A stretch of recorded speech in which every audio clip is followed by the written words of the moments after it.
आंदोलन करत आहोत आता आणि आम्ही 20 वर्षापासून जायकवाडीशी पत्रव्यवहार आणि सगळं पत्रव्यवहार करून लेखी पत्रव्यवहार करून देखील आजपर्यंत आमच्या जमिनीची कुठल्याही प्रकारची मोजणी करून आम्हाला कुठल्याही प्रकारचे संपादित क्षेत्र करून देतो म्हणून अशी दिशाभूल करण्यात आलेली आहे.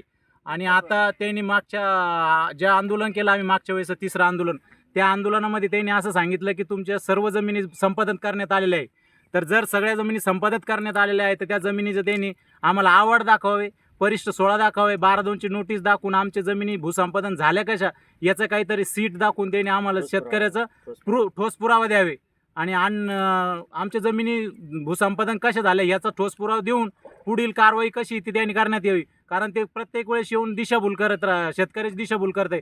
गेल्या 20 वर्षापासून आम्ही हे शेतकरी जायकवाडीशी झगडत आहे, तरी कुठल्याही प्रकारचा आतापर्यंत शेतकऱ्याला न्याय मिळालेला नाही. त्या पाण्याने ज्या वेळेस धरणात 100% पाणी येतं त्यावेळेस आमच्या जमिनीत पूर्ण 100% पिकाचं नुकसान होतं. 80% पाणी आल्याच्या नंतर आमच्या पिकात पाणी येतं आणि आमचं पिकाचं पूर्ण नायनाट होतं, पूर्ण 100% पिकाचं नुकसान होतं. पण कदापि ह्या जायकवाडीने आम्हाला नुकसान भरपाई दिलेली नाही आणि वारंवार आता आमचं 5वं आंदोलन आहे.